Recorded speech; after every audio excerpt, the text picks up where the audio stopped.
Así que vamos a empezar nuestra clase de los lunes y gracias por asistir. Les he mandado un mensajito para decirles qué tema es el que vamos a tocar ahora. El tema que vamos a estudiar es el referido a la derivada direccional, que es un tema importante porque nos va a permitir introducirnos en la idea o en el concepto de lo que es la derivada parcial. No es muy complicado, tiene una interpretación geométrica bien bonita y espero que les permita entender un poquito mejor este proceso. Es que lo que voy a hacer es sacar el documento como teníamos la anterior clase y vamos a abrir la aplicación que todavía no lo tengo abierto. A ver, vamos a ver.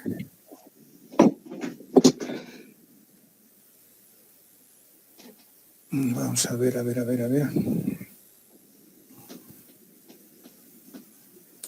¿Han estado leyendo, jóvenes?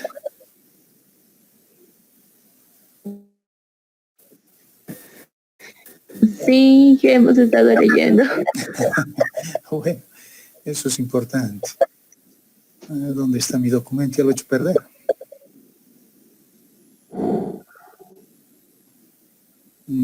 Este, en teoría es este.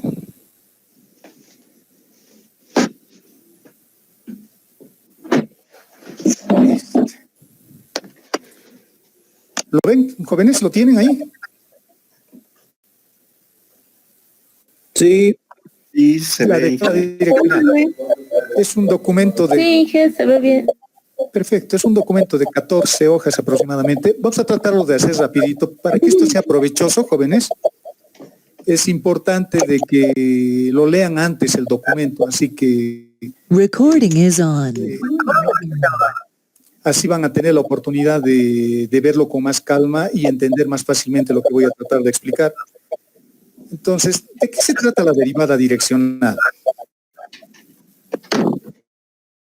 Si nos acordamos de cálculo 1, el concepto de derivado de vista geométrico, desde el punto de vista geométrico, es una pendiente, ¿verdad?, que es tangente a una curva en un determinado punto, en x0, en x igual a 5, en x igual a 9.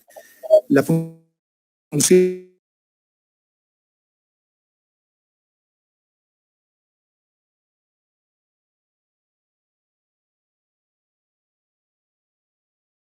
numérico, un escalar, y ese escalar representa la pendiente de la recta. En cálculo es fácil de entender la geometría porque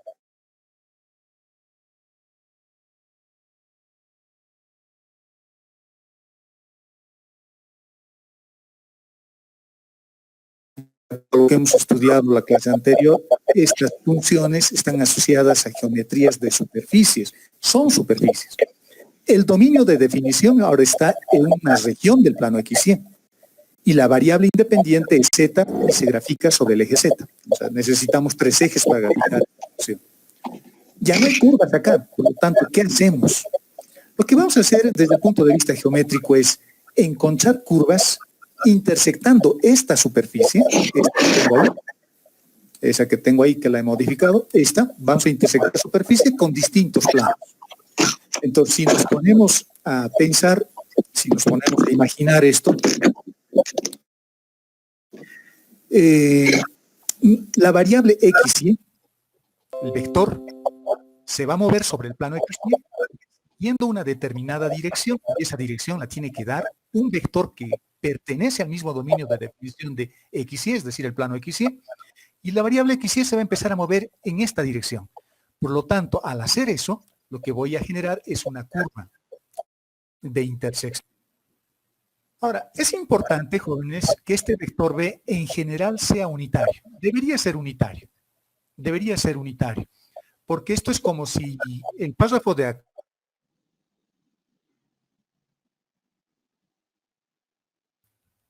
Inge, no se escucha. Hola. Inge, el sonido no se escucha, Inge. Recording has stopped. ¿Ahora? Ahora sí, Inge. Ya, volvamos entonces. Lo vuelven a ver el documento, ¿no? Sí. Fíjense, este párrafo es bien ilustrativo y es bien bonito porque me está diciendo, la derivada direccional es la razón de cambio de la función en la dirección del vector b. Si multiplicamos al vector b por un escalar, todos los cambios de la salida ocurrirán t veces más rápidos. Por eso es importante que el vector b sea unitario.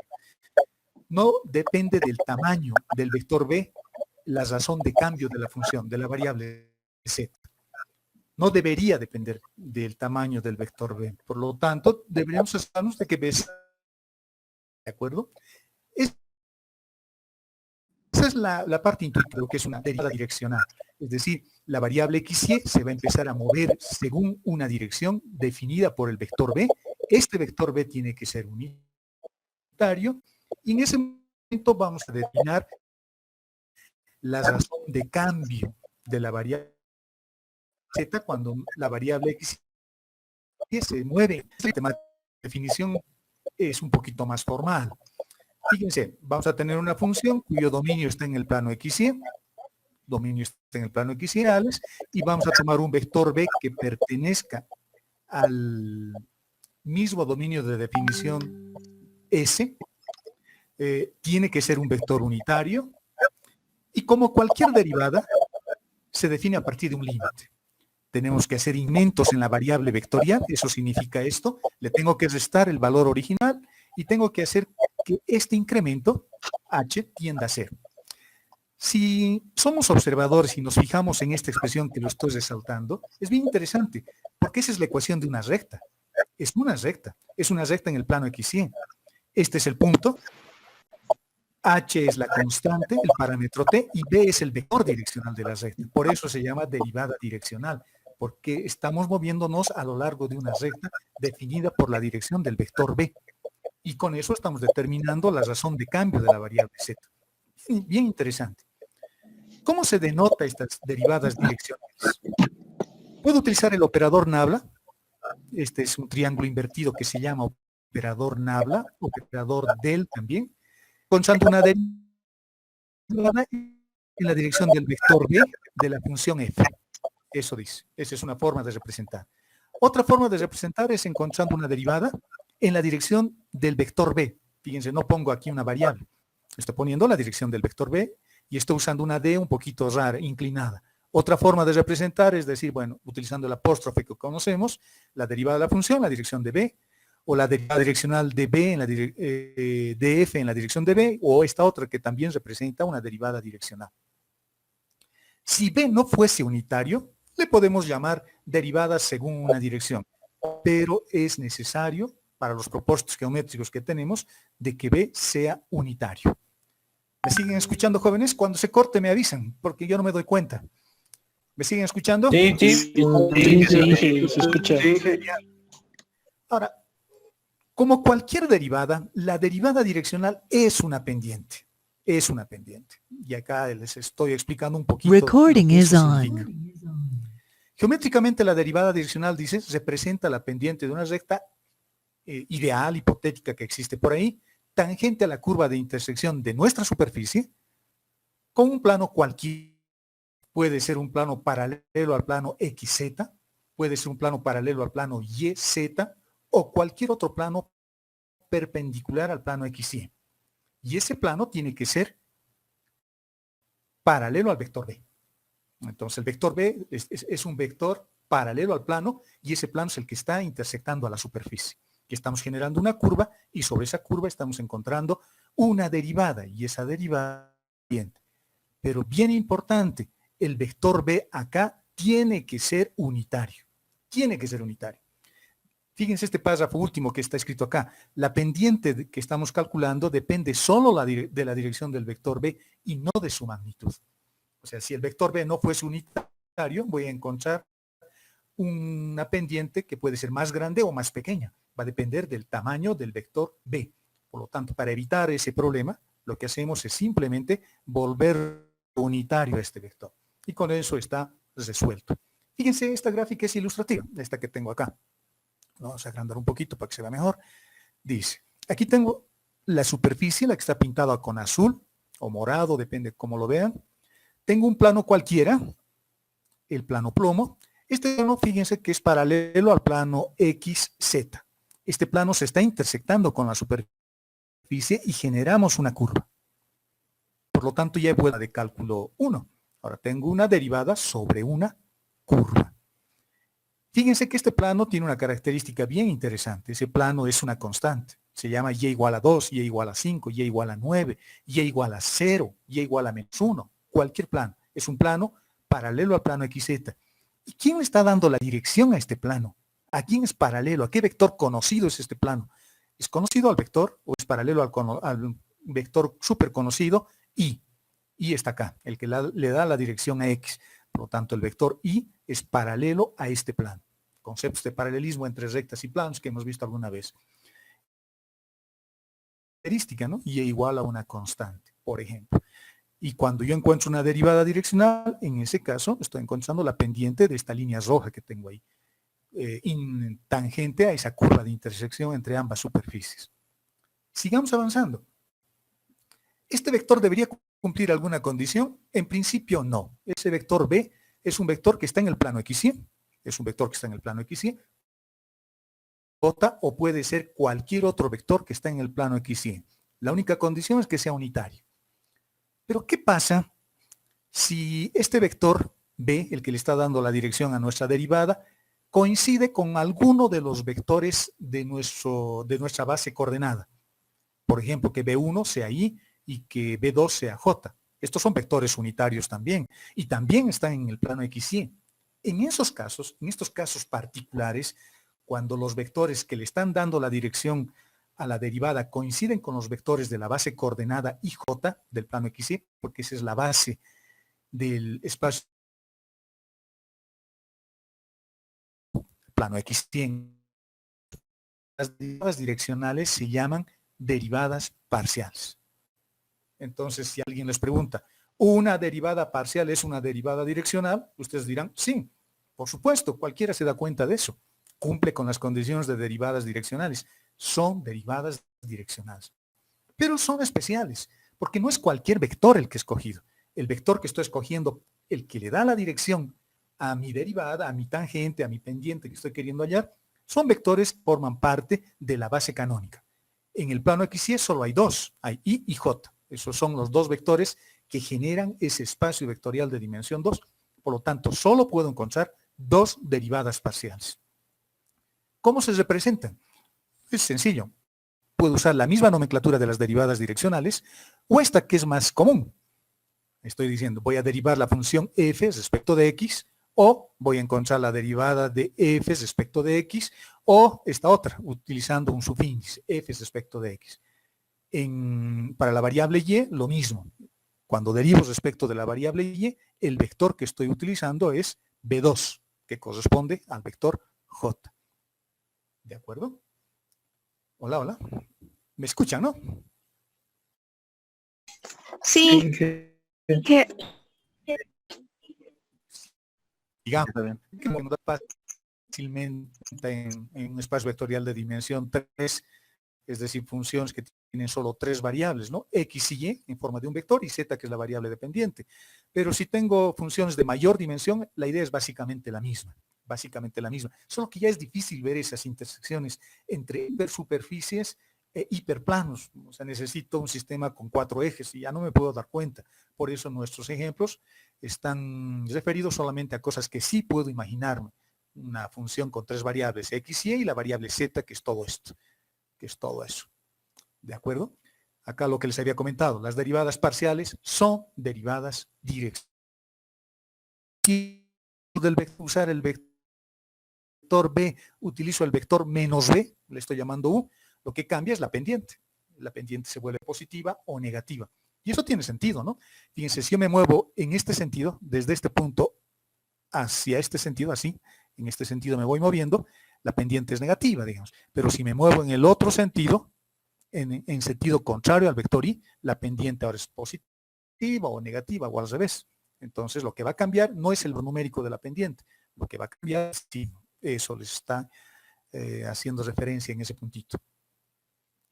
Estos otros son comentarios bien interesantes. Me está diciendo, pueden haber funciones con ambas derivadas parciales. Puedo derivar f respecto de x o puedo derivar f respecto de y no existir ninguna otra derivada direccional. Esto es bien interesante porque si nos fijamos en este, donde está la crucecita, donde está el indicador,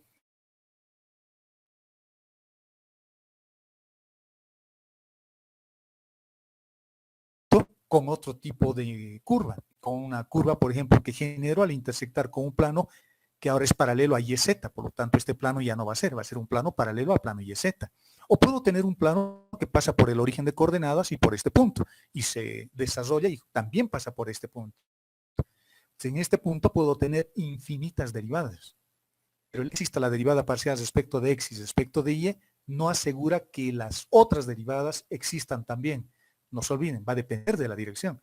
La dirección me está diciendo si va a existir o no va a existir. Y tampoco condicionan el hecho de que la función se vuelva continua, ¿no? La existencia de derivadas direccionales en cualquier dirección, valga la redundancia, no es condición suficiente para determinar si la función es continua. La continuidad ya hemos estudiado. La continuidad se estudia con un límite. Hay que hallar el límite. Y el límite nos va a decir si la función es continua o no. Las derivadas no. Ahora que ya sabemos que es una derivada parcial, la derivada parcial, no se olviden, no es más que una derivada direccional que utiliza como vectores estos dos, y y j, para el caso del espacio. Tengo una función que depende de x y de y. ¿Qué derivadas parciales puedo encontrar? Las dos primeras, la derivada de z respecto de x y la derivada de z respecto de y, son las derivadas que puedo encontrar. Y a partir de esto, puedo generar otras derivadas. Cuando ustedes derivan esta función, van a generar otra función. Y eso es bien importante. Grábenselo en su cabeza porque nos va a servir para derivación implícita. Cuando ustedes derivan una función, van a encontrar otra función, esta, z respecto de x. Esa es otra función. Hasta geométricamente tiene otra forma, pero sigue siendo una función que depende de x y de y. Por lo tanto, puedo seguir derivando si la función lo permite. Puedo encontrar una segunda derivada. Por lo tanto, podré definir la segunda derivada de z respecto de x, que lo puedo denotar así, o lo puedo anotar así, o lo puedo anotar así. Puedo encontrar derivadas cruzadas. No se olviden, z respecto de x es otra función. Se lo puedo derivar respecto de y. Fíjense que aquí es resaltado con rojo estos términos. Eso es por un error mío. En realidad ese z no existe, ¿no? Hay que borrarlo. Porque ahora estoy derivando esta función que está entre paréntesis respecto de y. Por lo tanto, encontraré una derivada cruzada. Esto se le llama derivada cruzada. He derivado primero respecto de x, he generado una función, y a esa nueva función lo estoy derivando respecto de y tengo una derivada cruzada. Lo mismo cuando hemos derivado primero para y. Puedo volverlo a derivar, pero esta vez respecto de x, y genero también una derivada cruzada. Acá hemos derivado primero respecto de x, y acá estamos derivando. En la otra nomenclatura podemos escribirlo de esa forma. Y este otro z que está con rojito también hay que eliminarlo. Eso es un error de dedo mío. Sería así simplemente. Un tema bien interesante de las derivadas cruzadas, de estos dos que tengo al medio, bueno, de este y de este, es que estas derivadas tienen el mismo resultado cuando la función es derivable y continua varias veces. Cuando esta función es derivable y continua, las derivadas cruzadas siempre son iguales. Esa se llama la condición o el teorema de Schwarz, se llama. Entonces estas derivadas son cruzadas. Y esto es bien interesante porque tal vez derivar primero respecto de x es complicado, entonces tal vez convenga derivar primero respecto de y. Fíjense que en esta nomenclatura primero hemos derivado respecto de x y luego respecto de y. Y en este otro caso hemos derivado primero respecto de y luego respecto de x. Entonces, pero si la función, reitero, es derivable y continua, las derivadas son cruzadas. Lo único que dice es cuántas veces he derivado respecto de x y cuántas veces he derivado respecto de y. Si tengo funciones más grandes, como en este caso, fíjense, esta función tiene más variables, tiene x, tiene y, tiene z, que es el vector de entrada, es la variable vectorial independiente, y aquí tengo la variable real dependiente. Esta tiene 4 variables, esta función. Y vamos a suponer que es al menos 4 veces derivable. He derivado 2 veces respecto de x, una vez respecto de y luego una vez respecto de z. Acá lo único que interesa es cuántas veces he derivado respecto de x, cuántas veces respecto de y cuántas veces respecto de z. El orden no interesa. Si la función es derivable y continua 4 veces, podría haber derivado primero y luego 2 veces respecto de x. O quiere ser un poquito ordenado, primero respecto de x, luego respecto de y, luego respecto de z y nuevamente respecto de x. O cualquier otro orden que se nos ocurra. Los resultados siempre, siempre van a ser los mismos. ¿Está claro hasta ahí? Sí, sí, Inge. Y pequeñas definiciones acá que son importantes porque sirven para hacer algunos ejercicios. Fíjense, cuando yo tengo una función que depende de dos variables y encuentro la segunda derivada de la función respecto de x y la segunda derivada de la función respecto de y lo sumo y el resultado es 0, cuando esta ecuación diferencial de segundo orden es esta función, se dice que es armónica. A veces nos dicen, demostrar que esta función es armónica. ¿Qué es lo que tengo que hacer? Tengo que agarrar la función, derivarlo dos veces respecto de x, dos veces respecto de y el resultado debería ser 0. Fíjense que en esta ecuación no hay derivadas cruzadas. Todas son derivables de segundo orden respecto a una única variable, respecto a x o respecto a y. Y si tengo más variables, exactamente lo mismo, respecto de x, respecto de y y respecto de z. En este caso, la función f será armónica también porque corresponderá a una ecuación diferencial homogénea. Estas ecuaciones diferenciales se llaman la ecuación de Laplace, entonces súper conocida también en la termodinámica, los químicos tal vez alguna vez han visto también esto. Entonces, algunos ejercicios nos dicen demostrar que la función es armónica, entonces habrá que construir esto y verificar si el resultado es 0, hacer un poquito de álgebra. Eso es en general un poco la teoría de las derivadas direccionales y las derivadas parciales. Veamos algunos ejemplos. Con eso se va a aclarar bastante esto que estamos haciendo. Fíjense que me han dado una función de 3 variables. La variable x, la variable y todo esto es la variable z, ¿no? Eso es la variable z, no se olviden, eso es z. Aunque a veces z no aparece, pero eso es z. Z depende de x y de y. Aquí estoy diciendo z depende de x y de y. También lo podría poner así. Podría poner z que depende de x y depende de y. También lo podría escribir así, de esa forma. En este caso, z tiene dos funciones. Z está como variable y z está como función. Hay que tener cuidado en ese caso. Pero representa exactamente lo mismo. O puedo decir z es igual a una función de x y es lo mismo.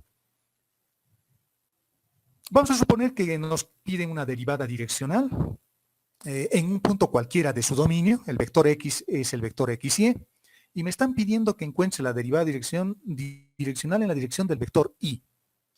Según la definición de derivada direccional que hemos hecho hace un momento, es esta su definición. ¿De acuerdo? Por lo tanto, el siguiente paso de nuestro desarrollo es este. En lugar de colocar el vector x, ya estoy colocando sus componentes. En lugar de colocar el vector b, estoy colocando el vector que me han dado, un vector unitario. Ojo, importante, tengo que construir esto. Les dije hace un momento que se parece a una recta. Es lo que estoy construyendo ahora. Vamos a construir x y más h veces 1,0.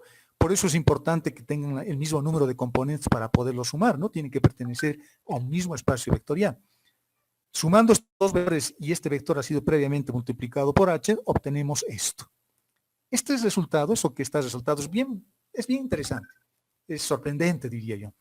Fíjense que le estoy haciendo un incremento como se hace normalmente en la definición de derivada, pero solo a una variable. Le estoy haciendo el incremento solo a x.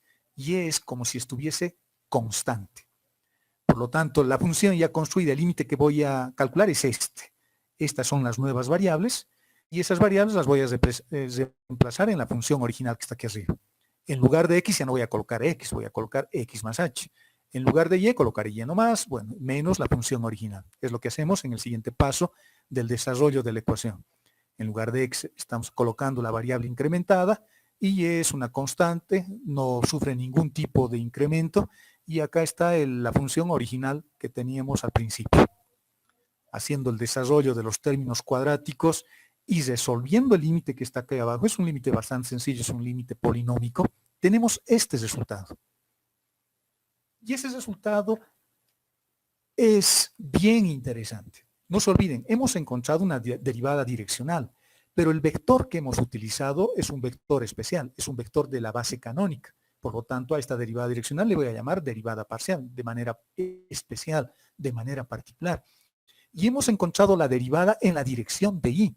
Por lo tanto, parece que este vector me está diciendo que la única variable con la que yo debería trabajar es x, porque y no tiene incremento, Y eso es exactamente lo que sucede, fíjense.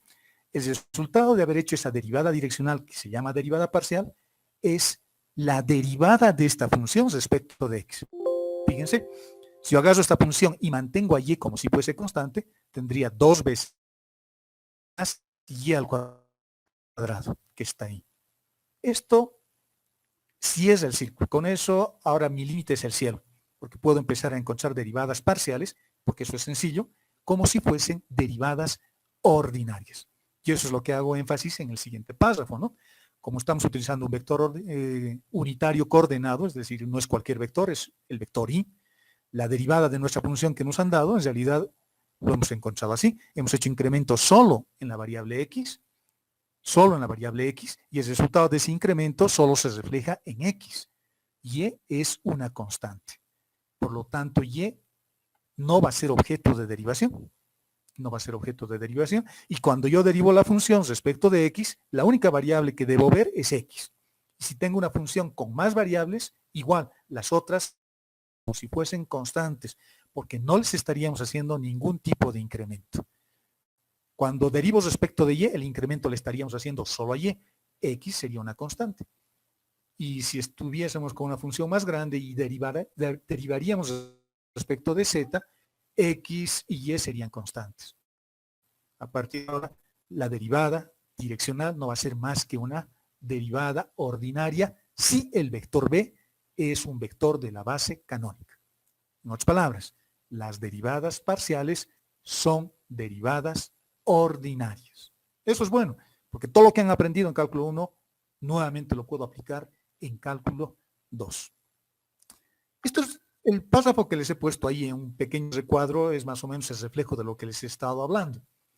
La razón de definir derivadas parciales, dice, se debe a que cuando tengo funciones multivariables, funciones con muchas variables, ya no 2, ahora tengo 3 o 4 o 5, lo que hacemos es observar cómo cambia la función, es decir, la variable despejada, cómo cambia z, cuando solo una variable la manejamos como si fuese la que se está moviendo, mientras mantenemos fijas las otras. Entonces quiero ver cómo cambia la variable z cuando solo muevo una variable. En el ejemplo que hemos hecho, hemos movido o hemos incrementado solo a x, y es una constante y se modifica de esta forma. ¿De acuerdo? Interesante. Por lo tanto, con eso en mente puedo hacer otros ejemplitos. Fíjense, me están pidiendo hallar la derivada respecto de x, respecto de y, las derivadas cruzadas, si mi función es esto. La función que me han dado, ahora no es cualquier función, es una función que tiene que ver con una integral. ¿Me están siguiendo, jóvenes? ¿Me están siguiendo? Sí. Bueno, Sí, perfecto. Sí. He traído este ejemplo. He traído este ejemplo para que nos acordemos un poquito el teorema fundamental del cálculo, porque muchas veces nos dan este ejercicio, o nos dan ejercicios de este tipo. El teorema fundamental del cálculo dice esto, ¿no? Que si yo tengo una función que es igual a una integral, fíjense los límites acá porque es importante, va de 0 a x, y si yo derivo esta función respecto de x, la función es esta. No tengo que integrar absolutamente nada. G de t es la función. Estito, G de t. Ese es el resultado de la derivada. No tengo que derivar nada. Pero fíjense, el resultado depende de x porque este otro límite vale 0. Entonces, eso es lo que voy a utilizar. La función que me han dado es esta. La variable, como quiero derivar ahora respecto de x y ya sé que es una derivada ordinaria, el resultado va a ser seno de t, por el teorema fundamental del cálculo. Pero en lugar de t voy a colocar x y me olvido de y. Y es como si fuese 0. No se olviden que cuando yo derivo esta función respecto de x, y es una constante. Aquí, si ustedes gustan, podríamos poner lo mismo, ¿no? Podría poner menos límite superior, límite inferior. Podría colocar los dos. Pero cuando yo derivo la función, x es una, respecto de x, y es una constante. Por lo tanto, la variable, el segundo término de esta derivada se anula. No existe. Por eso no aparece en el resultado. Eso no existe. ¿De acuerdo?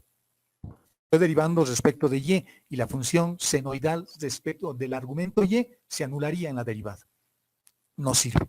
Por lo tanto, esta es la primera derivada. la derivada de f respecto de x es seno de x. Y si esta función, que es una nueva función, diferente ya a esta, ¿no? Es diferente a esta. Ahora, mi nueva función es esta. Si a esta función seno de x lo derivo respecto de y, el resultado es 0. El resultado es 0. Como cualquier derivada ordinaria. Ahora, cuando quiero encontrar la derivada respecto de y, procedo de la misma forma. Fíjense que lo que yo hice acá, aunque no era necesario. He hecho es intercambiar el orden de la integración, o los límites. Y ahora está arriba y x está abajo, y he colocado un signo menos por delante. Haciendo el mismo procedimiento me sale lo mismo. Si no intercambiaba, hubiese aparecido el término que teníamos acá hace rato. Eso aparecería como menos seno de y. Como las derivadas de la función respecto de y, ahora este término se anularía y me quedaría el mismo resultado. ¿De acuerdo? No se confundan con eso. Así trabaja el teorema fundamental del cálculo.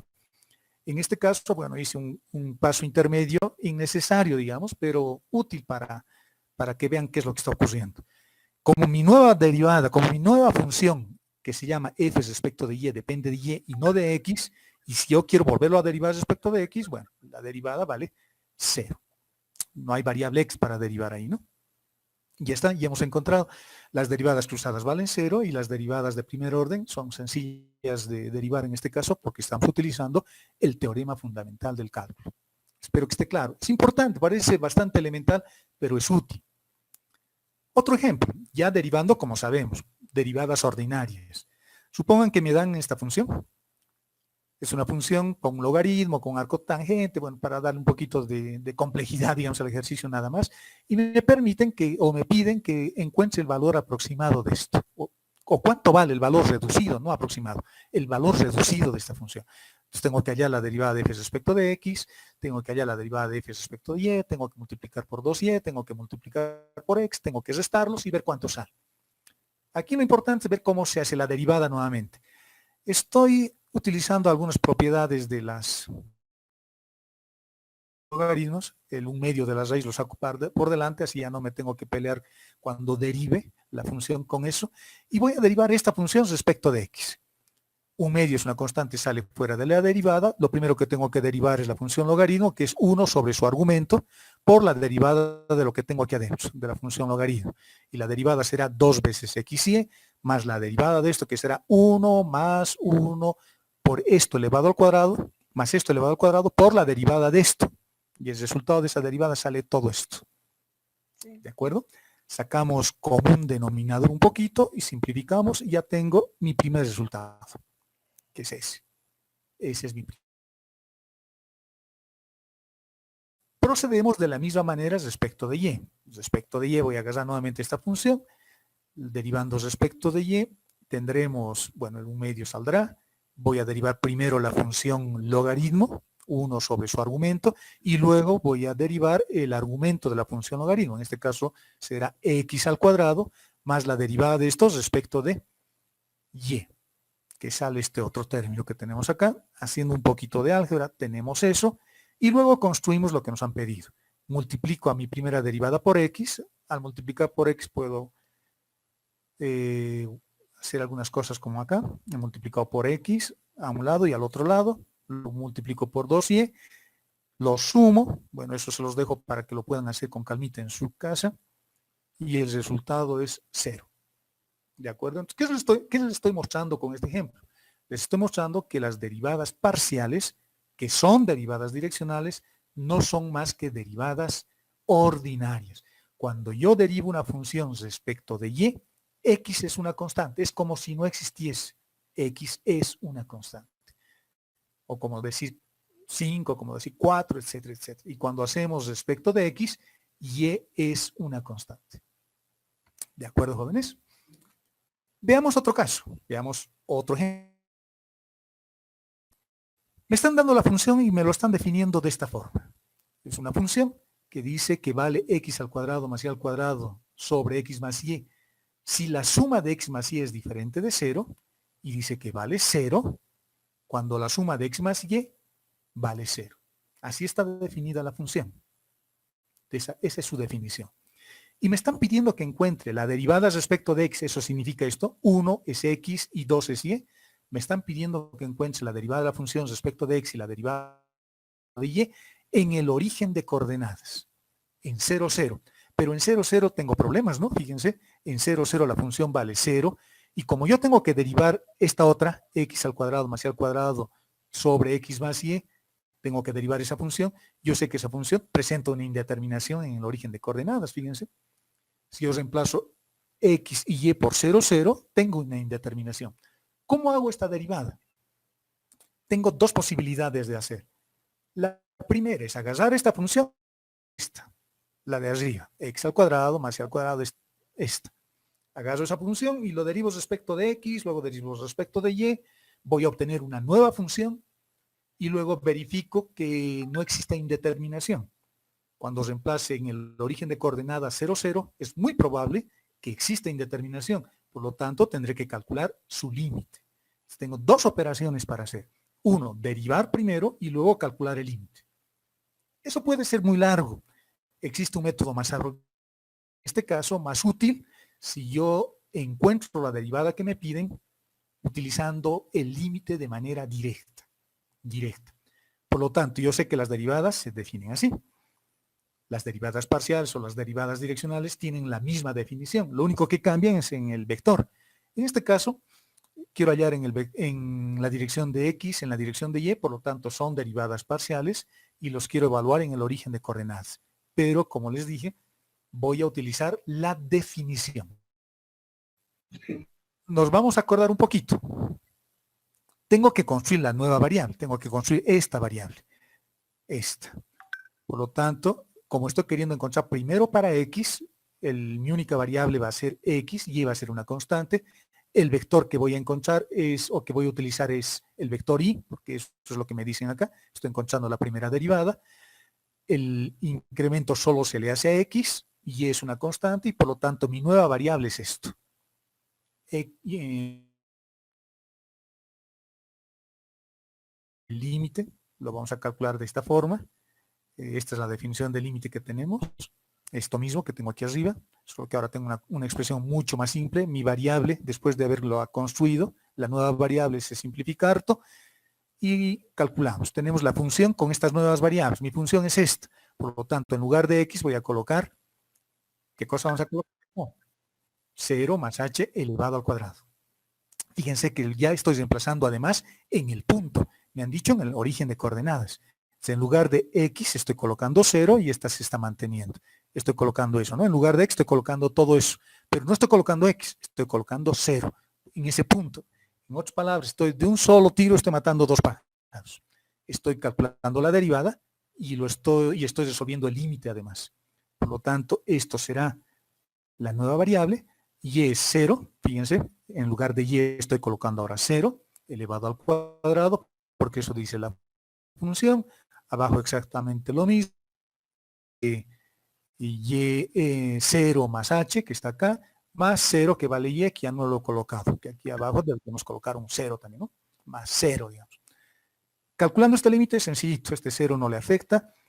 Simplificando el término tenemos este, y el límite vale 1. Esa derivada vale 1. Interesante. Sencillo y fácil. Por lo tanto, he calculado la derivada que me han pedido. Hemos utilizado la definición, porque dice que vale 0. Fíjense, acá lo estoy colocando eso. Ese 0 pintado con rojo es eso. La función original, evaluada en el punto, que nos pide la definición del límite. Y el límite vale 1. Si queremos hacer para y, hacemos exactamente lo mismo, y esa derivada también vale 1. Esa es la ventaja de utilizar esta herramienta poderosa que es el límite, ¿no? Cuando no puedo calcular directamente una derivada por los procedimientos que conocemos, porque sé que, o pues muy probable que aparezca una indeterminación en el resultado, entonces es preferible utilizar la definición del límite, porque la definición del límite me hace básicamente las dos cosas al mismo tiempo. Me calcula el resultado, y lo obtenemos de manera que cuando calculamos este en el valor que nos han pedido, en el vector, en las coordenadas, en ambos casos. Por eso en nuestra función ya reemplazamos X y Y por 0. Listo, facilito. ¿Está claro eso, jóvenes? Sí. Sigamos. Otro ejemplo. Imagínense que ahora nos piden encontrar una pendiente. La pendiente que generamos de la curva que generamos cuando intersectamos esta superficie polinómica con este plano. Con el plano X igual a 1 en este punto. Quiero encontrar la pendiente de la recta. Es decir, quiero encontrar un número. Quiero encontrar 9, 10, 8, menos 5. Quiero encontrar la pendiente. Y según la definición que hemos visto hace rato, la pendiente no es más que una Recording derivada. has stopped. ¿Me escuchan? ¿Me escuchan, jóvenes? Sí, que Ingeniero. Iba a la definición de pendiente. La pendiente no es más que una derivada direccional. Dice, cuando yo intersecto la superficie con un plano cualquiera. Exactamente, la derivada direccional o la derivada parcial son pendientes.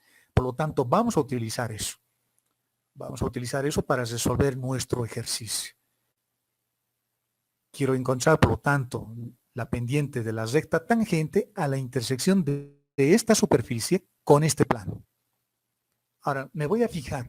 Fíjense, el plano es X igual a 1. X igual a 1. ¿Cómo será su representación geométrica? Ese plano, ¿a quién es paralelo? ¿A qué plano coordenado es paralelo X igual a 1? ¿Quién me contesta? Sin miedo. al eje Y. No al eje, al plano. Y, Z. Plano ZY. Al plano ZY, perfecto. Bien. Este plano Plano gráficamente sería así. La superficie, que es la superficie ploma que tenemos ahí, vamos a suponer que esa es la gráfica de esto. Nuestro plano X igual a 1 es el plano amarillo y genero esta curva. Y me están pidiendo la pendiente de esta recta roja. Por lo tanto, este plano amarillo, que se llama X igual a 1, es paralelo al plano YZ, como ustedes bien lo han advertido. YZ. Por lo tanto, ¿qué derivada parcial tengo que encontrar? Pregunta de clase. Solo puedo dos derivadas parciales, ¿no? Respecto de X y respecto de Y. Para encontrar la pendiente que me han pedido, ¿qué derivada parcial debería encontrar? La derivada de la función Z respecto de X o la derivada de Z respecto de Y. ¿Qué dicen? Respecto de Y. Respecto de Y, perfecto. Porque es como si el plano amarillo, imagínense que el plano amarillo lo llevo, lo junto, lo pego al plano YZ. Por lo tanto, estoy en el plano YZ. Con este plano amarillo estoy en un plano paralelo al plano YZ, es lo mismo. Es básicamente lo mismo. Por lo tanto, la derivada que me han pedido, cuando utilizo este plano, va a ser la derivada de Z respecto de Y. Y lo evalúo en el punto y eso es todo. Fíjense, por eso es importante la teoría, ¿no? De otra forma, es difícil darse cuenta. Y eso es básicamente lo que estoy haciendo acá. Derivo Z respecto de Y. Como es una derivada parcial, además, es una derivada parcial, la derivada de esta función respecto de Y no va a ser más que 4XY. X es una constante, por lo tanto, su derivada vale 0 y es esto. Reemplazando mis datos, X valía 1, ¿dónde está nuestro puntito? X vale 1, Y vale 2 y Z vale 9. Fíjense que Z no aparece en la formulita, de hecho no tiene que aparecer. Y el resultado es 8, ya está. Ya hemos encontrado la pendiente. La pendiente vale 8. Les podría pedir algo más. Recording is on. Les podría pedir algo más. Les podría decir que además encontremos la ecuación de esa recta. Como es una recta en el espacio, tendríamos lo siguiente. Fíjense que aquí tengo la ecuación de punto pendiente, esta primera parte. Z menos 9, porque en ese punto me han pedido. Z menos 9, aquí arriba está. X vale 1, Y vale 2 y Z vale 9. Por lo tanto, la ecuación de punto pendiente es Z menos 9 igual a 8, que es la pendiente que hemos calculado, Y menos 2 porque estamos calculando en 2. Pero esta ecuación en el espacio no es una recta, es un plano, no se olviden, es un plano. Pero este plano lo voy a intersectar con este otro plano, con el plano x igual a 1. La intersección de dos planos que nos da una recta. Entonces aquí puedo encontrar esa recta y su forma simétrica será esta. Facilito. Tengo la ecuación de la recta y tengo la pendiente que me han pedido. Interesante, ¿no? Bonito y fácil. Y fácil. Bueno, les he puesto aquí algunos ejercicios para que deriven. Fíjense que el primer ejercicio dice que verifiquemos que las funciones son armónicas. En el inciso A, en el inciso B, en el inciso C tendré que encontrar derivadas parciales de segundo orden respecto de x, respecto de y, sumar y ver que salga cero, ¿no? Eso habrá que hacer a modo de practicar.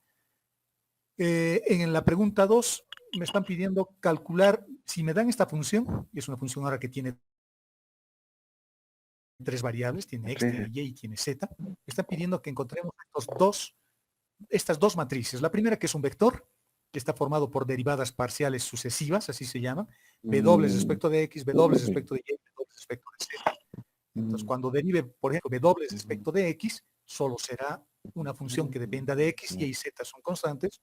Lo mismo cuando derivo respecto de y lo mismo cuando derivo respecto de z. Y la otra es una matriz famosa, se llama la matriz hessiana, con H y doble S. Y esta matriz hessiana está formada por las derivadas, por las segundas derivadas parciales de la función w. Entonces tendré que derivar w respecto de x dos veces, w respecto de x y cruzado, xz cruzado. Y fíjense que esta matriz es simétrica, ¿no? Porque si esta función es derivable y continua varias veces, esta derivada, por ejemplo, la que está en la posición 12, tendrá que ser lo mismo que la posición 21. Y la que está en la posición 13, el resultado deberá ser lo mismo que la posición 31. Y la posición 23 de la matriz, esta, tendrá que ser igual que la posición 32. Esta matriz se llama la matriz hessiana y la vamos a volver a ver cuando veamos máximos y mínimos. Entonces, a modo de practicar, habrá que encontrar esas derivadas. Esta otra es un ejercicio simple también. Me dan una función y me están pidiendo que demuestre que las derivadas cruzadas son iguales. En este documento les he puesto el ejercicio 4 y el ejercicio 6. Resuélvanlos, les voy a poner el formulario para que vean cuánto sale su resultado. ¿De acuerdo? En el ejercicio que les he pasado para que me entreguen el miércoles, creo que la primera pregunta está repetida. Uno de los incisos, si los han visto, algunos de ustedes me han dicho la raíz de 129, que es la solución del ejercicio, está en el inciso A y en el inciso B, dependiendo si adivinan bien esa pregunta. No va a valer esa. Así que, pero las otras sí están bien, ¿de acuerdo? Para que no los perjudique por un error mío. Esta pregunta 4 la van a resolver, va a estar como parte del formulario que les voy a subir y me dirán cuánto sale el valor reducido. Fíjense, la pregunta 5 es bien facilito, es lo mismo que hemos hecho hace rato. Me están pidiendo que haya la pendiente también de la recta de intersección. Aquí tengo otra superficie, tengo otro plano, pero como el plano es x igual a 1, igual que en el caso anterior, tendré que encontrar z respecto de y, pero aquí la z ya no está despejada, habrá que hacer derivación implícita. Habrá que hacer derivación implícita, como en cálculo 1. Como estoy derivando respecto de y, esto se anula. Luego tendré menos 18y más 8 veces z por z respecto de y igual a 0. Eso será la derivada, ¿no? De ahí despejan z respecto de y ya tienen la pendiente reemplazando en el punto. Facilito. Se ubican, ¿no? Lo que tendríamos que hacer es básicamente lo siguiente para derivar esa función. Yo quiero derivar esta función respecto, bueno, esto es igual a 0. ¿Cómo derivaríamos? El primer término se anula. Respecto de y es 0. Se anula. Respecto de y tendría 18.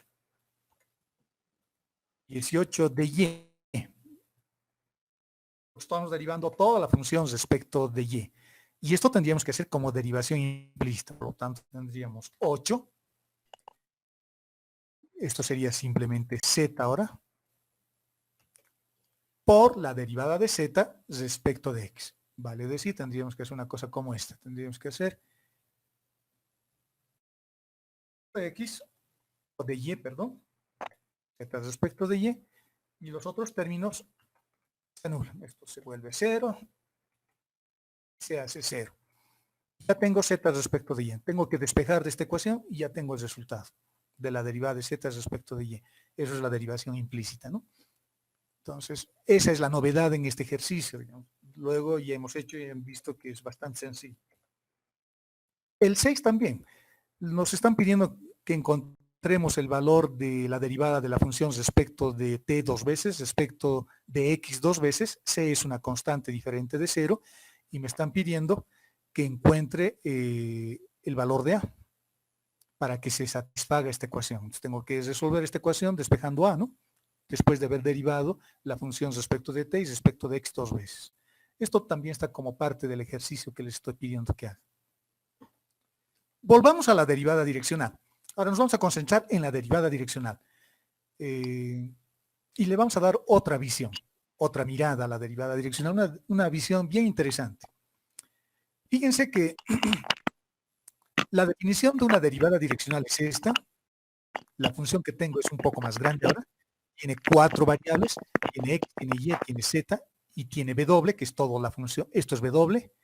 Y me están pidiendo que encuentre la derivada direccional en la dirección del vector n. Pero ya no es un vector coordenado, ya no es y, ya no es j, ya no es k, es cualquier vector. Pero me están diciendo de que n es unitario. Esa es la condición de vector unitario. No es un producto escalar, eso es el módulo y vale 1, el módulo al cuadrado. La parte técnica se los voy a dejar para que lo vean con detalle ustedes, para no prolongar mucho nuestra clase. La definición de derivada direccional sigue siendo la misma. Construimos la derivada direccional. Fíjense que ahora el incremento le estamos haciendo a x, a y y a z, a las 3 variables. Vamos a simplificar, y hallando el límite y simplificando, obtenemos esto. El resultado está colocado directamente ahí, después de hallar el límite. Este es el resultado de la derivada direccional, pero en el resultado vamos a hacer algunas operaciones. Fíjense que voy a despejar u, b y w. Voy a agrupar en principio todos los que tienen u. Este tiene u, y los agrupo en el primer término. Este tiene b, los agrupo en el segundo término del resultado, y w solo tiene el último término de este polinomio. Tengo eso. Esto lo voy a expresar como un producto escalar. Y el producto escalar es esto, es la misma expresión, pero lo estoy expresando como un producto escalar. U, b y w multiplicado escalarmente por estos términos, por este y por menos 2 veces z. Qué interesante este resultado, porque si observamos con detenimiento, este primer término que tengo en esta ecuación, en este vector que hemos formado, no es más que un vector formado con las derivadas parciales sucesivas de la función, de esta función. Si yo derivo esto respecto de x, es el primer término de esa expresión. Luego derivo respecto de y luego derivo respecto de z, y tenemos exactamente esto. Son las primeras derivadas parciales de la función que nos han dado, de la función w. Y este vector es un vector formado con derivadas parciales. Hallar derivadas parciales es bien fácil. Es derivar una función como si fuese una derivada ordinaria. Genial. Y este vector que estamos encontrando, este que está resaltado,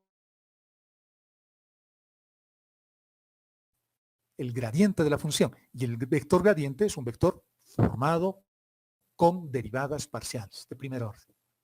Y es masculino. El género de esta palabra es masculino. Es el gradiente, no es la gradiente.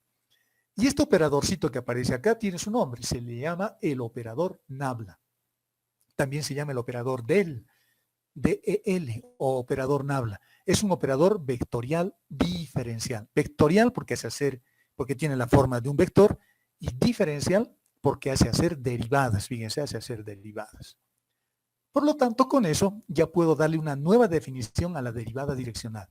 La derivada direccional calculábamos con un límite, pero a partir de este ejercicio que nos ha servido como una visión nueva, como una perspectiva nueva para definir la derivada direccional lo puedo definir ahora así, de esa forma.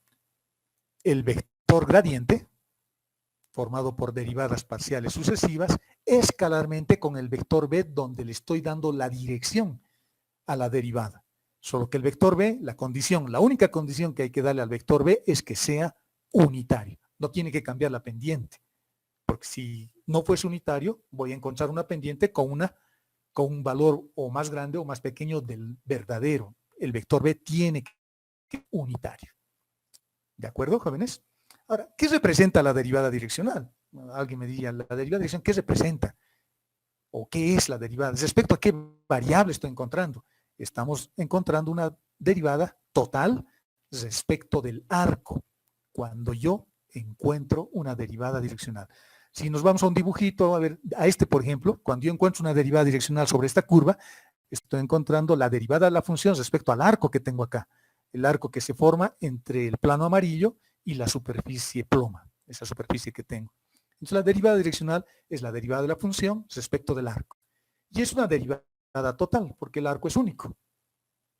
El arco es único. ¿Cómo encuentro esta derivada? Facilito, con un gradiente y con un producto escalar.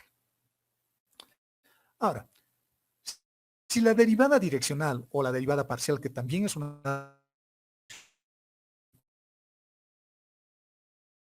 ¿Cuándo es la pendiente máxima? Eso es importante también conocer. ¿En qué dirección? ¿Cuál es la dirección del vector B que me da la pendiente máxima? Imagínense que están subiendo un cerro y tienen muchas posibilidades para moverse. Se pueden mover al lado derecho, se pueden mover al lado izquierdo o pueden seguir directo, digamos, su trayectoria para subir una pendiente. ¿En qué dirección ustedes se tienen que mover para que la pendiente sea máxima? Y es lo que vamos a ver en el siguiente punto. Y para eso simplemente voy a hacer uso de la definición, de la segunda definición que hemos hecho para la derivada direccional, y lo estoy llevando a su forma de producto escalar.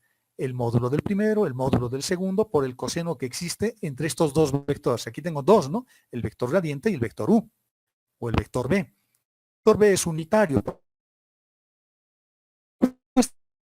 El coseno puede variar cuando el coseno valga 1. En otras palabras, cuando el ángulo que existe entre estos dos vectores es 0 grados. Por lo tanto, el gradiente y el vector B tienen la misma dirección. ¿Y cuál es esa dirección? La dirección del gradiente. Interesante. Eso es bien importante. Si les pregunto, encontrar el valor máximo de la derivada direccional, encontrar el gradiente, este vector, y hallar su módulo. Y ese es el valor. No hay mucha. Fíjense, aquí les pongo un comentario en signos de admiración. La tasa de cambio es máximo en la dirección del gradiente. O sea, si ustedes se mueven en la dirección del gradiente, que es otro vector, la tasa de cambio es máxima en esa dirección. Interesante. Bueno, aquí es más de lo mismo. Un pequeño párrafo donde les digo que es importante recordar que el gradiente de esta función en este punto apunta siempre en la dirección donde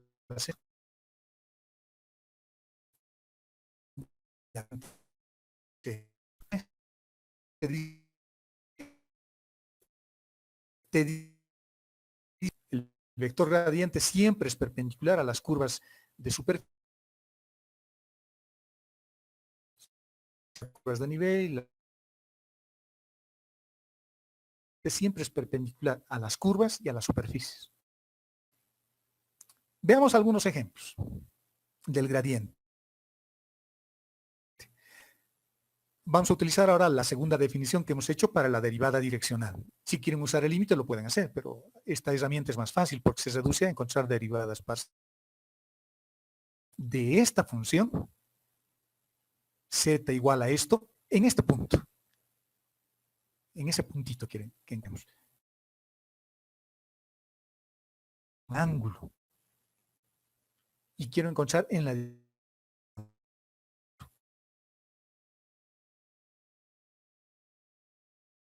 vector U. Como tengo la dirección y este vector U tiene que ser unitario, y este es un vector en el plano X, construir de manera facilita haciendo eso. Siempre puedo usar esa expresión. Por lo tanto, este es un vector cuyo módulo es seno al cuadrado más seno al cuadrado es 1, por el teorema fundamental de la trigonometría. Por lo tanto, este es un vector unitario, y en este vector unitario puedo reemplazar el ángulo que me he dado. Reemplazando los valores tengo esto. Ya valores numéricos. Ya tengo el vector 1, ya lo hemos construido. y este es un vector unitario. Por lo tanto, la derivada direccional vamos a encontrar que me han dado, la derivada de esta función respecto de x, esta función respecto de y será 2 veces x al cuadrado y emplazando en el punto 1, 2, ¿de acuerdo? Este procedimiento es bastante sencillo, no es complicado. Veamos otro ejemplo. Me están pidiendo hallar la derivada de una función más cuadrada.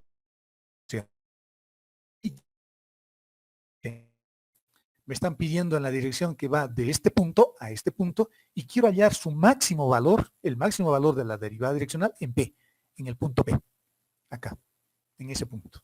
Veamos. ¿Cómo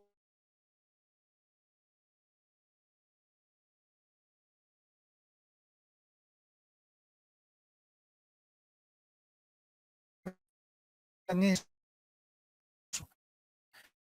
Porque no se olviden que el resultado es una pendiente.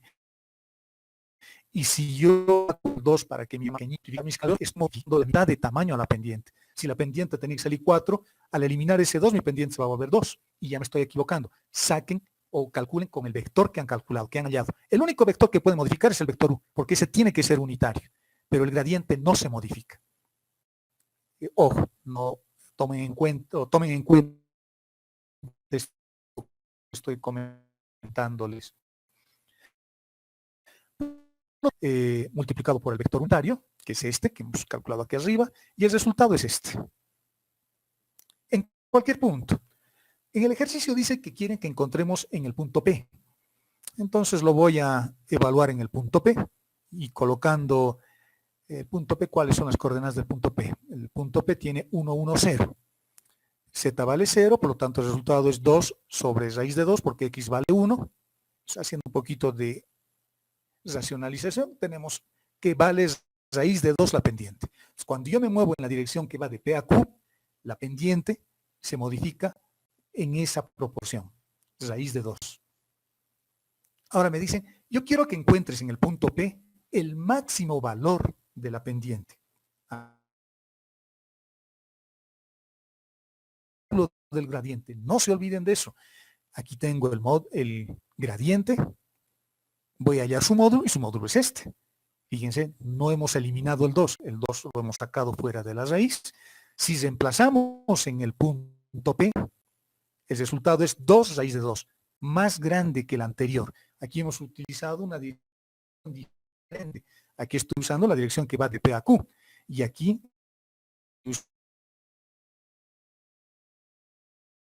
0 raíz de 2. Lo único que he hecho es agarrar el gradiente y evaluarlo en el punto 1. Por lo tanto será 2, 2, 0. En esa dirección y lo he vuelto unitario. Y al volver unitario tengo eso.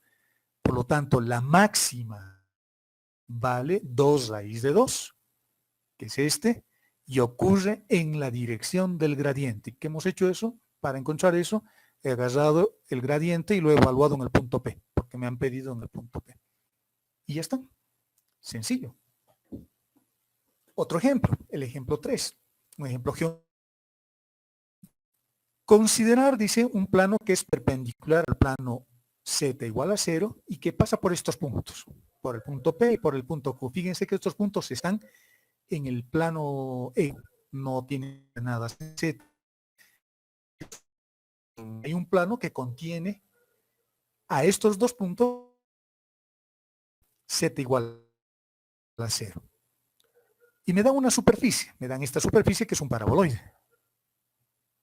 Y en este paraboloide hay un punto que se llama R, que dice que sus coordenadas son 2, 1 y 6. ¿Qué me están pidiendo? Me están pidiendo la pendiente de la recta tangente, como los ejercicios anteriores, solo que ahora mi plano ya no es un plano paralelo al plano XZ o paralelo al plano YZ. Las simples derivadas aquí ya no me sirven. Tengo que hallar una derivada direccional. La idea es básicamente la misma, ¿no? Es la misma, solo que ya no es tan fácil. Las derivadas parciales, no se olviden, son derivadas direccionales, pero para planos especiales. Lo que me han dado acá Es un plano que contiene a dos puntos que no es ni paralelo al plano XZ ni paralelo al plano YZ. Pero la idea, el procedimiento es el mismo. ¿Cómo hacemos? La derivada direccional es una pendiente, usaremos esta propiedad para resolver el problema. Voy a encontrar el vector U. El vector U, lo único que voy a hacer es restar estos dos, Q menos P, que pasa por estos puntos. Dice, entonces estoy asumiendo de que voy a ir de P hasta Q. Encuentro el vector 1, 1. Observar que este vector coincide con el vector que está en el plano XY, no con un vector en el plano. Este es el vector paralelo al plano, perpendicular al plano XY, y pasa por estos puntos nuestro plano. En este caso, este vector está contenido en el propio plano que está intersectando a la superficie, al paraboloide. Está contenido en el propio plano. Está bien, sigue siendo paralelo. Luego encontramos el gradiente de z, porque como quiero encontrar la derivada de z respecto, ya no es de x, ya no es de y, ahora es la derivada de z respecto al vector, porque es una derivada direccional. Por lo tanto, voy a encontrar el gradiente de la superficie es esto, es facilito, lo voy a evaluar en el punto, no aparece z nuevamente en este vector, el vector que obtenemos es este, y luego la derivada direccional, que es la pendiente, va a ser el gradiente de la función, ahora en la dirección vector u, que tiene que ser unitario, y el resultado es ese. Esa es la pendiente, facilito. Si me hubiesen dicho lo mismo, pero con un plano diferente, por ejemplo, x igual a 1 o y igual a 5, entonces ahí se reducía este problema a una condición mucho más fácil todavía. Solo eran derivadas parciales. En este caso ya no me sirve la derivada parcial porque el plano que está intersectando, repito, el plano que está intersectando a la superficie ya no es un plano paralelo a los planos coordenados. Genial. Fíjense, esto es lo que hemos hecho. El plano ya no es paralelo al plano XZ, ya no es paralelo al plano YZ, tenía el punto P, tenía el punto Q, esa dirección. Luego el unitario, ese sería mi vector U unitario. Este plano está intersectando a la superficie que tengo arriba, el paraboloide que teníamos ahí arriba. Esta es la curva de intersección. Este es un gráfico esquemático, ¿no? Esa gráfica no es un paraboloide, parece un elipsoide, pero sirve para la explicación geométrica. Estamos hallando una curva y estoy encontrando la pendiente exactamente usando el concepto de la derivada direccional. Facilito. Sencillo, jóvenes. No es muy complicado. En cambio, si este plano amarillo fuese paralelo a los planos coordenados, esas pendientes es mucho más fácil todavía de calcular. Se reducen o a la derivada de z respecto de x o a la derivada de z respecto de y. Como los ejemplos iniciales que les he puesto. Eso era fácil. Pero si el plano es un poquito más complicado, ya no es un plano, reitero por enésima vez, paralelo a XZ o a YZ, voy a seguir utilizando la derivada direccional, pero ya en su definición más general, ¿no? Y voy a usar la segunda definición que hemos hecho porque es la más fácil. Veamos otros resultados del gradiente, interesantes. Cuando yo hallo gradientes, puedo hallar el gradiente de dos tipos de funciones. De las funciones que son implícitas o de las funciones que son explícitas. Ya hemos visto esto en el tema anterior. Una función es explícita cuando alguna de las variables está despejada. Por ejemplo, z. Z igual a f de x, y. Esta función es una función implícita de tres variables. X y y, que es la variable independiente en la forma de un vector, y z, que es la variable dependiente. Pero z está despejada y w está despejada. La otra forma de expresar a estas funciones es a través de formas implícitas, cuando ni x ni y están despejadas en esta función. Y z es una constante, por ejemplo, 0, 9, 2, lo que sea. Y en el segundo caso, cuando w es una constante, tenemos esta superficie de nivel y esta será una curva de nivel. Por lo tanto, puedo tener formas explícitas o puedo implícitas. ¿Qué representa el gradiente? Ya les comenté hace rato. El gradiente siempre es perpendicular a las curvas de nivel,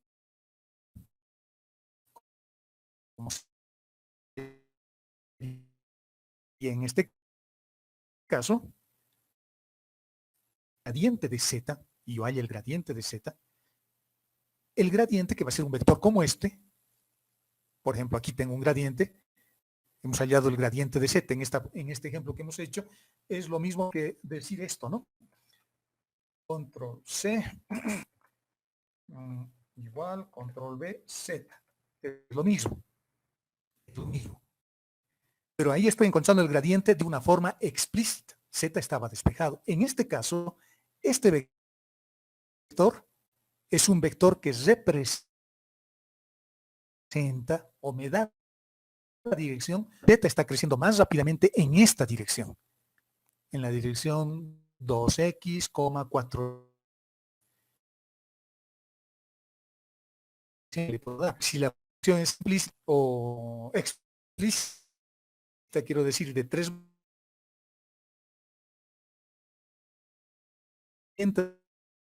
derivada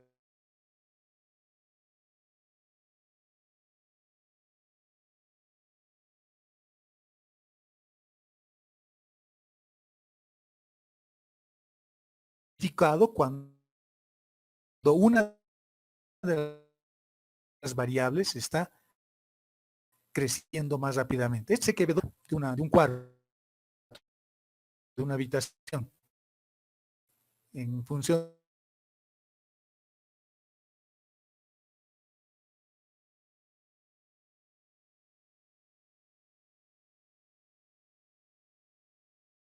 de la temperatura está creciendo a partir de sus coordenadas X y Z. Hola, sí.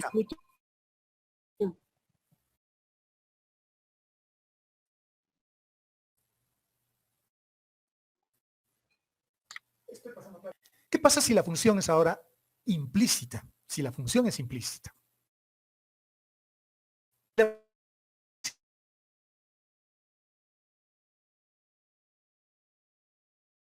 El resultado que obtenemos es un vector perpendicular a la superficie. Es más fácil de ver acá. Fíjense que esto era W, ¿no? Y W le hemos dado el valor de una constante.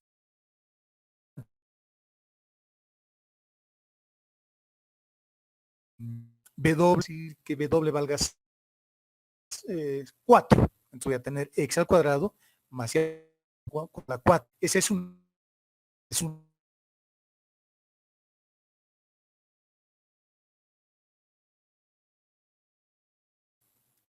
y la ecuación de un plano tangente es tan fácil con esto. Imagínense que quieren encontrar un plano tangente a la superficie azul en este puntito, en el puntito rojo que tengo ahí. ¿Cómo encuentro este vector normal al plano o a la superficie, que es lo mismo? Fácil, lo vuelvo implícito a mi función.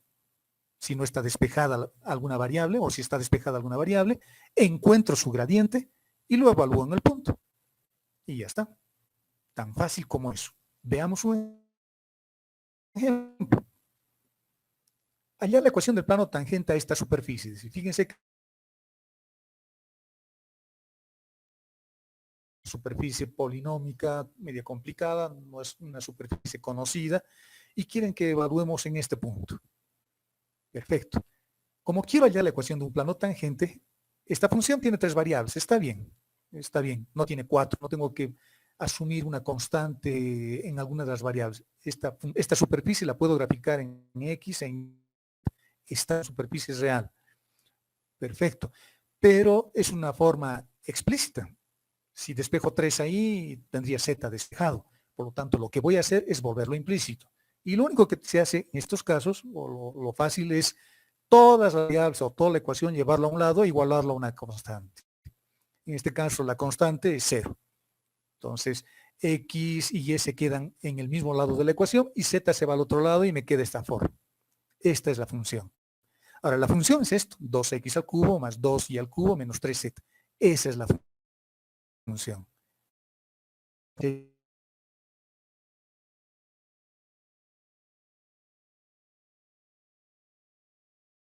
hallado el gradiente de una forma implícita, varía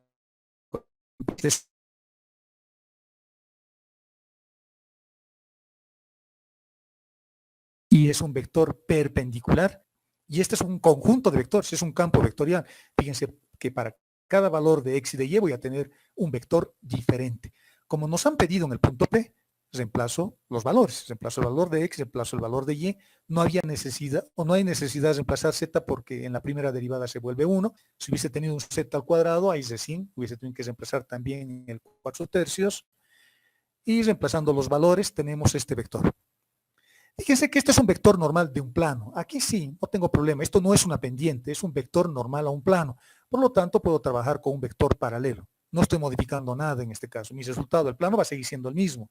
Reitero, esto no es una pendiente ahora. Es un vector normal a un plano. Por lo tanto, la ecuación será esta, ¿no? 2, 2, menos 1, escalarmente este otro vector donde usamos las variables x y z y el punto que me han dado, el punto P. Esta es la forma del plano. Simplificando un poquito, este es el plano. Facilito. Veamos otro ejemplo. ¿Qué pasa si me piden hallar la recta tangente a la curva de intersección de dos superficies? La primera superficie que me están dando es una esfera de radio raíz de 6 y la otra superficie, a ver, ¿quién me dice qué es? ¿Qué superficie es esa? ¿Qué forma tiene? No se duerman.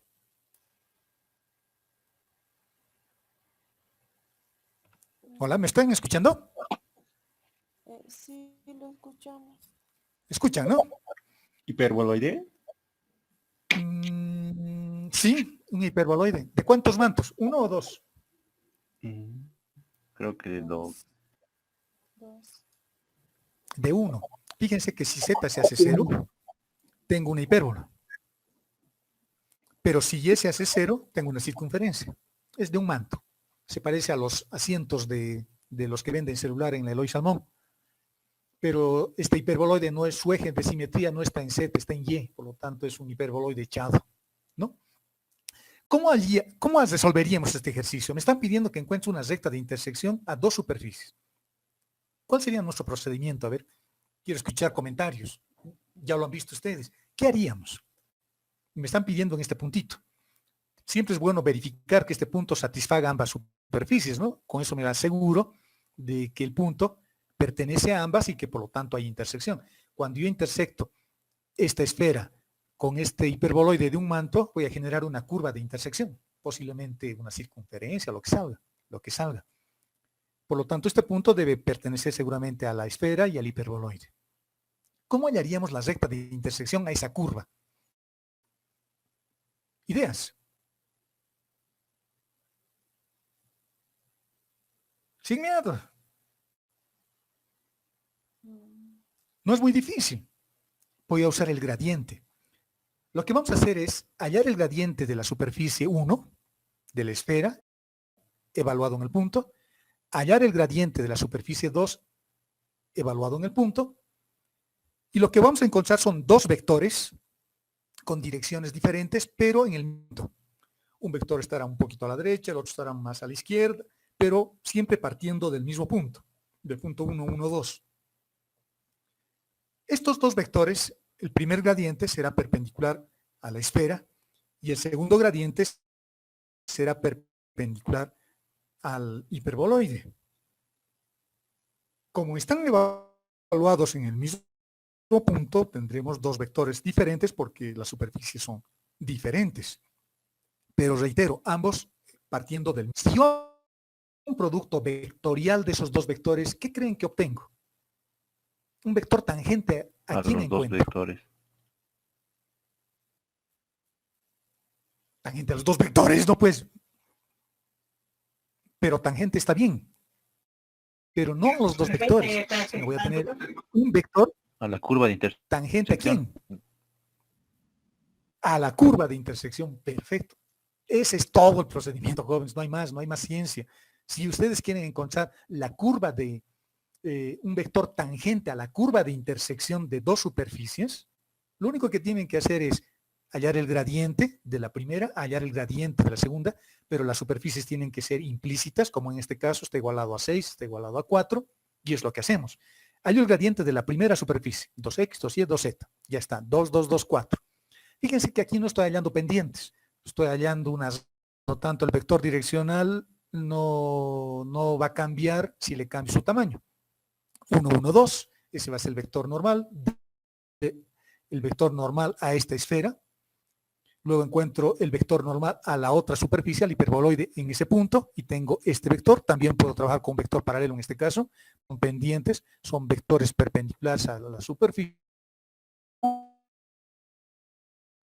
Encontramos un vector que es tangente a ambas superficies. En otras palabras, tangentes a la curva de intersección. Y listo, ya está. La recta será esta. Fíjense que estoy escribiendo la recta en su forma vectorial. Esto es un producto vectorial. Lo puedo escribir en su forma simétrica también.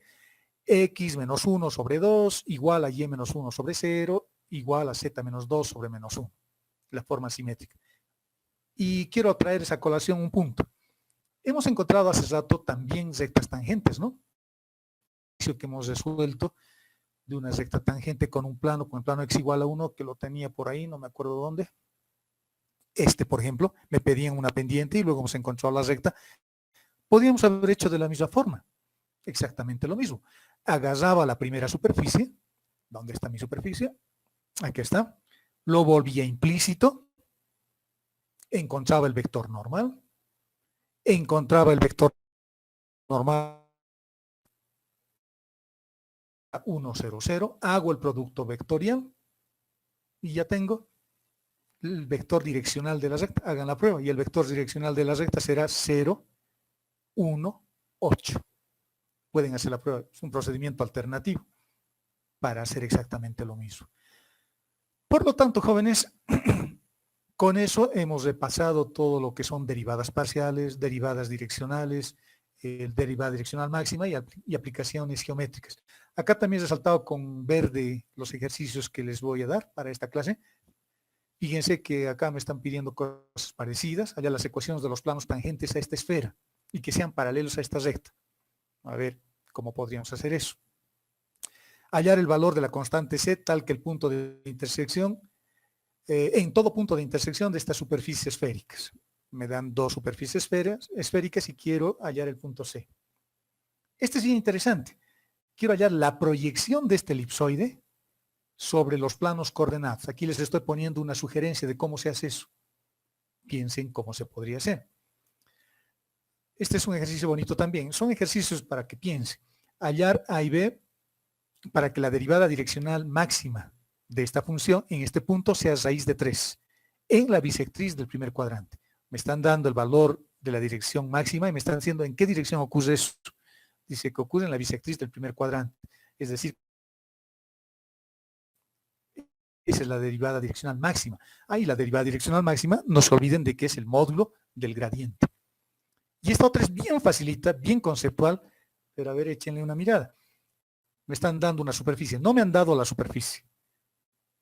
Y dice que es una superficie diferenciable en todos sus dominios de definición. Y dice que el plano tangente a esta superficie es este. Con esos datos, en este punto, con los datos del punto y con el plano, me están pidiendo que haya la derivada direccional de esta función en este punto, en la dirección que va de este punto a este punto. A ver si lo pueden hacer. ¿De acuerdo, jóvenes? Que haya sido útil la clase. ¿Dudas? ¿Está claro? A ver, intenten hacer ese ejercicio. Fíjense, les he dado mi número de WhatsApp. Si tienen problemas, me han estado escribiendo algunos de ustedes, les he estado contestando cuando he podido. Con estos ejercicios, de estos últimos que les he dado, si tienen alguna dificultad, no se preocupen, no se van a aplazar si no hacen bien su práctica. Van a acumular más puntitos, pero si tienen dificultad en hacer alguno, díganme, lo podemos hacer, podemos agendar una clase adicional, no sé, el sábado, digamos, si es que tienen tiempo y hay posibilidades de hacerlo, y resolvemos uno de estos ejercicios. Podemos resolver uno de estos ejercicios, decir, bueno, este no he podido y los resolvemos, digamos. ¿De acuerdo? Mañana los voy a subir para que me lo entreguen el siguiente miércoles. Las prácticas se cierran a las 11 de la mañana. Entonces, no es miércoles abierto todo el día. A las 11:01 ya no hay posibilidad de mandar el formulario. Eso es para tener un poquito de disciplina. Está bien. Sí, jefe. Ok, estudien. Sí, El está libro que bien. les he pasado. Díganme, ¿qué dudas hay? ¿Cuántos Nada. ejercicios tenemos que hacer de este archivo? Los que están, lo voy a subir este archivo a la plataforma en un momento, a primera hora de la tarde, voy a ir a almorzar y después volviendo del almuerzo lo voy a subir. Y los que están resaltados con verde son los que tienen que hacer. De la primera parte y 4 son unos 10 también, creo, alrededor de unos 10. Intenten hacerlo, son ejercicios bien bonitos. Los sé, tampoco son inventos míos, de hecho los he bajado del internet. Es que si buscan con calma, tal vez encuentren el ejercicio resuelto en algún libro. Y si no, lo hacemos conmigo, porque a veces yo le doy otra mirada a lo que está resuelto en el internet. El último ejercicio que les he mostrado lo podemos resolver de una manera tan fácil en 2 pasos que da vergüenza. En la solución que plantean en el internet lo hacen muy largo. Y bueno, pero es válido también, digamos, ¿no? Pero la forma que yo les podría mostrar, si es que están interesados en verlo, lo podemos hacer un sábado, digamos. ¿De acuerdo, jóvenes? Sí, tiene una preguntita Claro, adelante. sobre la tarea del día miércoles, es hasta las 11. Debemos responder por los incisos. Luego debemos enviarle también la práctica escaneador, ¿o cómo va a ser? No, porque no voy a poder ver, son muchos. Son Ah, 30 que me manda, y imagínense ver sus exámenes, 130 y es difícil. Solo ver el solucionario, el formulario, y ustedes van a ver si lo han hecho bien. Y aquí es muy importante la madurez de todos ustedes, ¿no? Pueden hablar entre ustedes, pueden conversar, pueden ver, comparar sus resultados, pueden hasta copiar, decir, bueno, el inciso A o la solución es el inciso A de la primera pregunta, ya, y ponen, aunque no lo resuelvan. Pero no es bueno eso. Yo me gustaría que aprendan. Si alguien lo ha resuelto y alguien les explica, está bien, si no, yo también les puedo explicar. Pero les pido madurez por parte de ustedes. Si es que esto no se levante y de no estar examen por sistema, en el sistema les voy a dar, no sé, 1 hora y media o 2 para que hagan 2 ejercicios. En la misma forma, les voy a dar el examen, les voy a poner las opciones de solución y ustedes escogerán y harán su examen. Solo que ahí tendrán 2 horas, podrán conversar entre ustedes y ahí además voy a intercambiar las preguntas para que no sea la A para todos igualito, una cosa así. O vamos a ver qué hacemos. Pero la idea es de que lo hagan. Pero les estoy poniendo más tiempo para que estudien. Les saco la práctica, digamos, el jueves a más tardar, o el miércoles a más tardar, y tienen una semana para hacer la práctica. Entonces ahí pueden hablar, conversar, le pueden preguntar al ayudante, me pueden preguntar a mí. Este sábado nos podemos volver a reunir para hacer un ejercicio. No sé, la idea es de que estudien todo. El libro que les he compartido es bueno, les va a servir también. Está Es un bien. poco rudo, pero es bonito. la presentación de la práctica a las 11 de la mañana, 11 de la mañana. O sea, tienen que hacer el formulario hasta las 11. 11:01 se cierra el formulario y ya De la no mañana se- y de la noche. mañana, de la mañana. Podría ser también a las 3 de la mañana, digamos, ¿no? Porque como es el sistema y el sistema no duerme, pero a las 11 de la mañana lo pondremos. ¿O quieren que lo cambie? No, está bien. Está bien. Ya, bueno, mantenemos por orden a las 11. A las 11. ¿De acuerdo? Sí. Y que le expliques como lo ha hecho con la primera que vamos a entregar este miércoles. Todas las prácticas, es que así ver el documento y estar buscando los ejercicios. Claro, voy a hacer la práctica de la misma forma. Y cuando empiece el semestre y cuando nos veamos las caras, tal vez ya no con ustedes, voy a adoptar esta técnica, me parece interesante. Las prácticas se los voy a pasar en Google Class, ustedes lo van a hacer e inmediatamente van a ver dónde se han equivocado, ¿no? Para que lo vuelvan a ver. Si se han equivocado, y les voy a dar 2 o 3 oportunidades para que se hagan, digamos, su práctica. De tal Está forma bien. que ya que se cierra, es una primera experiencia para mí también y vamos a ir mejorando, ¿no? Para los siguientes semestres, ahora mismo. Y la idea es de que, la idea es de que si les subo la práctica, bájenselo la práctica, resuélvanlos con calma, no hablen ni siquiera el formulario, cópiense las preguntas, resuélvanlos, y una vez que ya tengan los ejercicios resueltos, comparados, copiar lo que ustedes han hecho eso, recién abran el formulario y lo llenan en 3 minutos. este es A, este es B, C, y ya está. ¿De acuerdo? No hagan, tal vez por error, la primera vez uno baja el formulario y quieres resolver y ya se le ha pasado el tiempo. Entonces, eso será en el examen, eso en el examen. Pero en estas prácticas no, tiene una... Así que solamente de sábado. Depende de usted. Entiendo de que esto es caro y no todo la posibilidad de estar 2 horas como ahora estamos 1 hora y media ya. Esto puede ser caro, nos puede costar 10 bolivianos tranquilamente una clase. Entonces, si ustedes quieren pasar una clase adicional, avísenme, me dicen, y si hay 2 que quieren pasar una clase adicional, me dicen para igual por este mismo medio y lo hacemos un sábado, me dice. Si hay varios, me dicen. De todas formas, yo les voy a poner el link. Si hay alguien que quiere pasar el sábado, me avisan por WhatsApp. Quiero pasar el sábado a las 12. Bueno, pasamos el sábado a las 12, les voy a poner el link para los que digamos, ¿no? Para los que quieran. Gracias, Inge. Gracias. Inge, una preguntita más, por favor, si me permite. Dígame. Tenía la duda de que, o sea, la práctica que han mandado es del primer parcial. Aunque yo a las prácticas o las tareitas que daba para hacer una práctica y entregarlo todo junto, yo le he entregado clase a clase, si daba un ejercicio, 2 ejercicios, y yo le entregaba a la clase siguiente más o menos, y no sé si eso va a contar. Debería valer. Yo creo que sí, va a valer. Si digamos alguna práctica usted que se ha equivocado, le voy a reemplazar con alguna práctica de las que me ha entregado. Aunque es un poco injusto, digamos, porque muchos de ustedes no me han entregado. Y el plazo era la fecha del examen, una clase antes de la fecha del examen, y justo ahí ha venido este tema de la pandemia. Pero Sí. los que han tenido interés, los que me han presentado con anterioridad, digamos, no tengo solo una persona, tengo como unas 10 personas que me han entregado, no son muchos, les voy a considerar. No sé cuánto todavía, pero les voy a considerar. Es que no ha sido en vano lo que han hecho. Está bien, muchas gracias, Y los que no me han Inge. entregado, y los que no me han entregado, no se preocupen, estas prácticas vais reemplazando eso. Sí. ¿Jóvenes? Está bien, Inge, muchas gracias. Que quede un abrazo y Sí, espero eso- que sirva lo que estamos haciendo. Un abrazo, jóvenes, y descansen. Gracias, Inge, hasta luego. Hasta luego, Inge. Hasta luego. Hasta luego, Inge. Gracias, Hasta luego, Inge, hasta Inge. luego. Hasta luego, muchachos. Pórtense bien. Recording has Hasta luego, stopped. Inge.